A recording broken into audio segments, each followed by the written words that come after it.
दोस्तों, special RS mains exam के लिए महत्वपूर्ण कुछ शब्दावलियों पर बातचीत करते हैं, जिसमें आरएस 1996 पर आई हुई महत्वपूर्ण शब्दावलियों पर अगर आज बात करें, सबसे महत्वपूर्ण पॉइंट है आरएस मेंस की दृष्टि से, क्योंकि यहाँ पर इस प्रकार की प्रभाषिक शब्दावली बहुत पूछी जाती है और पुराने आए हुए ही पूछे जाते हैं। पहला वर्ड है एक्सोनिरेट। एक्सोनिरेट का मतलब होता है दोष मुक्त करना। एक्सोनिरेट का मतलब क्या होता है? EXONERAT। तो एक्सो है, फिर NERAT है। एक्सोनिरेट का मतलब होता है दोष मुक्त करना। फिर है आपका कंसोलिडेट फंड। सबसे ज्यादा आया हुआ किसी भी प्रतियोगिता परीक्षा में सवाल है।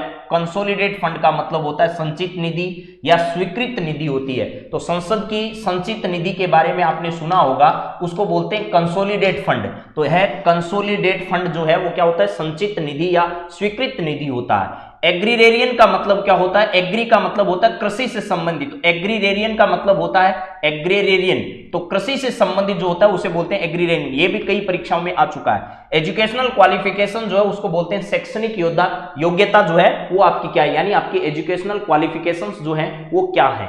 उसके बाद अगला है इंस्टीट्यूएशन। इंस्टीट्यूएशन का मतलब होता है वक्रोक्ति या प्रोक्ष करना या किसी पर आक्षेप लगाना। क्या होता है? किसी पर आक्षेप लगाना होता है, जो आक्षेप लगाना वो बोलते हैं। किसको बोलते हैं? वो बोलते हैं इंसिन्यूएशंस। इंसिन्यूएशंस को बोलते हैं आक्षेप लगाना, वक्रोक्ति करना, परोक्ष संकेत देना।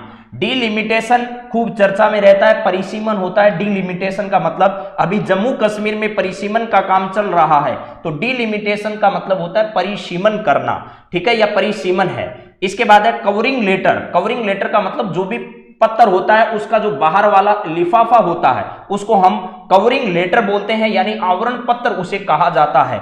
इसके बाद है ऑथराइज। ऑथराइज का मतलब है प्राधिकार सौंपना। प्राधिकार सौंपना या किसी को उसकी जिम्मेदारी देना, वो होता है ऑथराइज। यानी ऑथराइज जो डीलर होता है, यानी प्राधिकार जिसको हमने दे रखा है, जिसको हमने उसके बारे में सारे के सारे अधिकार सौंप रखे हैं, वो होता है आपका ऑथराइज। तो इससे नेक्स्ट बात करेंगे अगली शब्दावली पर अगली क्लास में। Thank you.